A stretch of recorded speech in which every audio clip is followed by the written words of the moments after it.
दोस्तों, Israel Iran पर हमले कर रहा है और हमारे देश के कुछ लोग तालियां पीट रहे हैं, खुश हो रहे हैं, और भारत के लोग शिकार हो रहे हैं इसराइल की मिसाइलों का ईरान में। जी हाँ, बम गिरा, हॉस्टल हिला और घायल हुए हमारे देश के कश्मीरी छात्र। तेहरान में मेडिकल पढ़ने गए बच्चे अब जंग के मैदान में फंसे हुए हैं। कश्मीर में माँ बाप रो रहे हैं, बिलख रहे हैं, प्रदर्शन कर रहे हैं, लेकिन भारत सरकार का जवाब क्या है? अपने रिसोर्सेज से खुद निकलो। खबर आपको डिटेल के साथ बताऊंगी कि क्या सामने आई है। इसराइल के लिए कल की रात अब तक की सबसे खतरनाक रही। तेल अवीव जल उठा ईरान की मिसाइलों से। हर्जलिया में बिल्डिंग पर सीधा मिसाइल अटैक हुआ। स्ट्रेट ऑफ हॉर्मुज में 3 तेल टैंक में आग लगने की खबर सामने आई।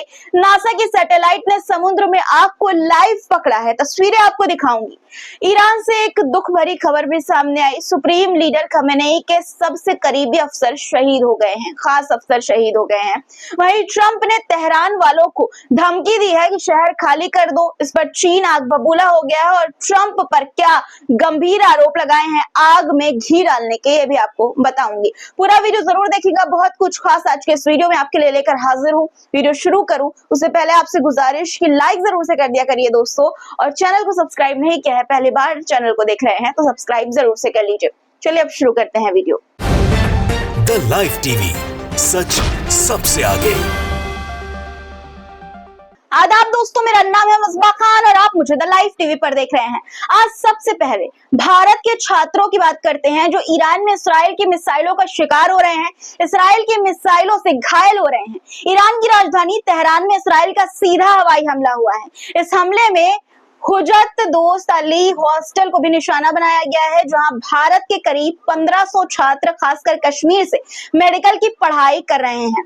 JKSA यानी कि जम्मू कश्मीर स्टूडेंट्स एसोसिएशन ने यह बताया कि 3 कश्मीरी छात्रों को चोटें आई है, वे सदमे में हैं और डरे हुए हैं। खबर देखिए आपके स्क्रीन पर, इसमें बताया गया है कि तेहरान पर इसराइली हमले में कश्मीरी छात्र घायल, पेरेंट्स ने बच्चों की निकासी के लिए किया प्रदर्शन।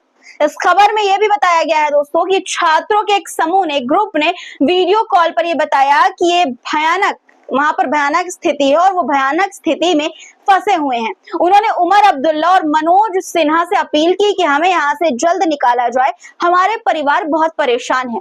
कश्मीर में बच्चों के पेरेंट्स ने श्रीनगर में विरोध प्रदर्शन किया। उनका ये कहना है कि तेहरान में मोबाइल नेटवर्क भी नहीं चल रहा है, उनके बच्चे लगातार संपर्क में नहीं आ पा रहे हैं।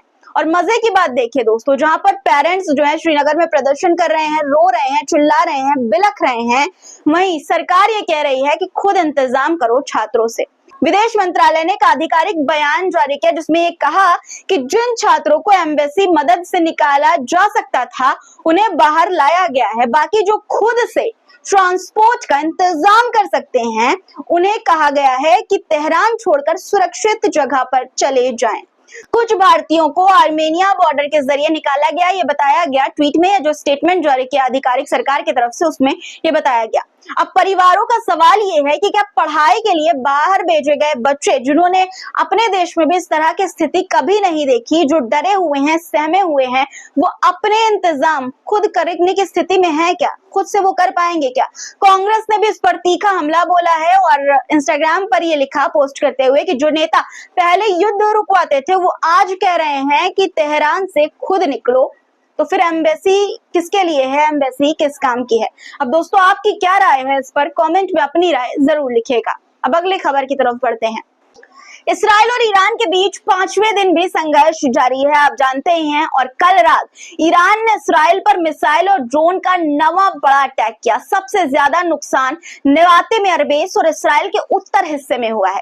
मिसाइलों ने हर्जलिया शहर में सीधे इमारत को एक टक्कर मारी है, जिससे भारी धुआं और आग लग गई। आपकी स्क्रीन पर तस्वीरें हैं, आप देख सकते हैं कि किस तरह से रॉकेट हमला ईरान ने इसराइल के आसमान में किया। ये मिसाइल तेल अवीव पर गिरी है, देखिए आप स्क्रीन पर कि किस तरह से ईरान की मिसाइल तेल अवीव के एक बिल्डिंग पर गिरी। फुटेज में साफ दिखाया गया है कि जो इंटरसेप्टर है वो मिसाइल को रोकने में, इसराइल का जो आयरन डोम है वो इंटरसेप्ट करने में मिसाइल को नाकाम रहा ईरान की। तेल अवीव में गिर पड़ी ये मिसाइल। एक और मैं आपको इमेज दिखाना चाहती हूँ, एक और फुटेज देखिए आपकी स्क्रीन पर। देखिए ये हर्जलिया है दोस्तों, जहां आप देख सकते हैं कि ईरान सशस्त्र बलों द्वारा की गई गोलीबारी के बाद भीषण आग और धुआं आपको इस तस्वीर में नजर आ रहा होगा। तेल अवीव की सड़कों पर तबाही मची हुई है दोस्तों। इसराइल का सबसे बड़ा शहर तेल अवीव जल रहा है। आपको मैं कुछ तस्वीरें दिखाना चाहती हूँ जो तेल अवीव से सामने आई है। देखिए स्क्रीन पर आपकी तस्वीरें, ये ईरान का कहर है तेल अवीव में। देखिए धुआं ही धुआं आपको नजर आ रहा होगा, बिल्डिंग से निकलता काला काला धुआं। बड़ी बड़ी इमारतों के बीच ईरान ने हमला किया और धुआं आपको साफ नजर आ रहा है स्क्रीन पर। एक और मैं आपको तेल अवीव की तस्वीर दिखाना चाहती हूँ। देखिए ये कोई बस नजर आती है जो ईरान की मिसाइलों से आग में तब्दील हो गई है, आग के गोले में तब्दील हो गई है। ईरान मिलिट्री की तरफ से ये वीडियो शेयर की गई है। एक और वीडियो मैं आपको दिखाना चाहती हूँ। देखिए ईरानियन मिसाइल्स ने किस तरह तेल अवीव की बिल्डिंग में इम्पैक्ट डाला है। देखिए आप तस्वीरें, खंडहर की तरह बिल्डिंग हो गई है और आग लगी हुई है जिसे बुझाने का पूरा प्रयास किया जा रहा है।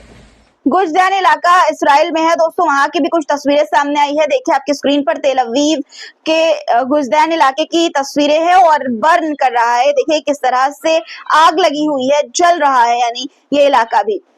सोशल मीडिया पर कुछ लोग ये बता रहे हैं कि कुछ समय पहले ईरानी हमले में मिसाइल के टुकड़े गिरने से परिणाम स्वरूप तेल अवीव के उत्तर कफर सबा में आग लग गई। स्क्रीन पर तस्वीरें भी शेयर की गई जिसमें साफ तौर पर आप देख सकते हैं कि रेस्क्यू टीम जो है वो आग बुझाती हुई नजर आ रही है। एक और तस्वीर मैं आपको दिखाना चाहती हूँ। देखिए आप इस तस्वीर में आपको भागते हुए जो लोग हैं, इसराइल के सेटलर्स हैं, वो आपको नजर आ रहे होंगे। जब रॉकेट की आवाज आई, सायरन बजा तो लोग भागने लगे तेल अवीव की सड़कों पर छुप छुप के अपनी जान बचाने के लिए। दोस्तों वेस्टर्न मीडिया इस वक्त ये कह रहा है कि ईरान जो है वो समझौता चाहता है, लेकिन दूसरी तरफ जो तस्वीरें आपने देखी वो हाल है इसराइल का ईरान ने करके रखा है। तेल अवीव में 5 अलग अलग जगहों पर, जी हाँ 5 अलग अलग जगहों पर मिसाइलें गिरी हैं ईरान की। एक और तस्वीर देखिए सामने आई है, आप धुआं ही धुआं देख पा रहे होंगे आसमान में बिल्डिंगों के बीच। इस वीडियो को शेयर करते हुए अमरेश मिश्रा ने ये लिखा है कि ईरानी मिसाइलें इसराइल के हृदय स्थल ग्रेटर तेल अवीव में 5 स्थानों पर गिरी हैं। जी हाँ दोस्तों, बिल्कुल सही सुना आपने, ग्रेटर तेल अवीव के बीचों बीच भी धमाके हुए हैं। आपको जानकर ये हैरानी होगी कि इस हमले के बाद इसराइल सरकार ने 11 विदेशी न्यूज चैनलों की लाइव रिकॉर्डिंग बंद कर दी। वहीं दूसरी तरफ स्ट्रेट ऑफ हॉर्मुज से भी डरावनी तस्वीरें सामने आई है। यहाँ 3 तेल टैंकर में दोस्तों आग लग गई, जल रहे हैं 3 टैंकर। एनएसए के डेटा से ये साफ है कि गल्फ ऑफ ओमान में इस वक्त जमीन और पानी दोनों में आग लगी हुई है।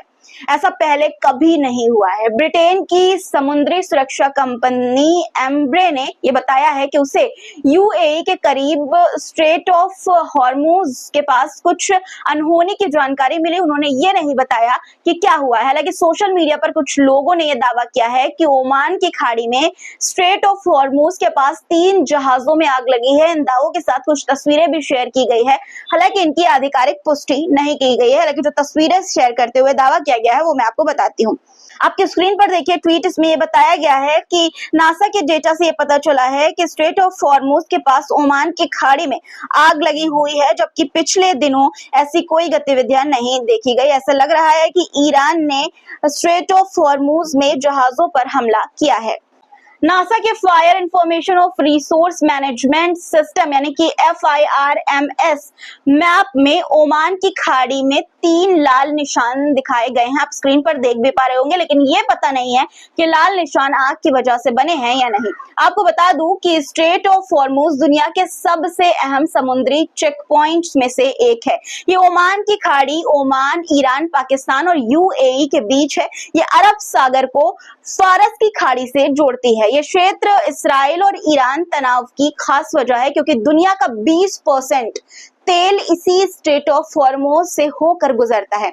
ईरान धमकी पहले दे चुका है कि वो इस रास्ते को बंद कर सकता है, जिसका असर तेल बाजार और वैश्विक अर्थव्यवस्था पर पड़ सकता है। और अब ये खबर आ रही है कि ईरान ने यहाँ पर हमला किया है। ईरान के इन हमलों के बीच एक बुरी खबर भी सामने आई है। ईरान के टॉप सैन्य अधिकारी मेजर जनरल अली शादमानी की एक हवाई हमले में मौत हो गई, वो शहीद हो गए। ये जानकारी ईरान की सेना ने दी है। शादमानी को ईरान की खदमुल अनबिया फोर्स का कमांडर भी बनाया गया था, जो इमरजेंसी के समय पर यानी कि आपातकाल के समय में ईरान की सबसे ताकतवर मिलिट्री यूनिट मानी जाती है। उन्होंने 4 दिन पहले ही, शादमानी ने 4 दिन पहले ही अपना पद संभाला था। उन्हें इस्राएली हमले में मारे गए मेजर जनरल गुलाम अली राशिद की जगह पर यह जिम्मेदारी दी गई थी। राशिद की मौत पिछले शुक्रवार को हुई थी। आईडीएफ यानी कि इस्राएली सेना का यह दावा है कि जनरल शादमानी खमेनेई के सबसे करीबी सैन्य अधिकारी थे। इस्राएल की खुफिया एजेंसियों को शादमानी की लोकेशन मिली। इस्राएल इसके बाद जो है वो IAF यानी कि इस्राएली एयरफोर्स ने तेहरान के एक सेंट्रल इलाके में टारगेटेड एयर स्ट्राइक की। हमले में शादमानी की गाड़ी को निशाना बनाया गया और वहीं पर वो शहीद हो गए। ईरान और इस्राएल के संघर्ष में अमेरिका कूदना चाहता है, सीधे तौर पर आप कह सकते हैं। खबर है कि ट्रंप ईरान में खुद के खास लोगों को भेजने के लिए तैयारी में हैं।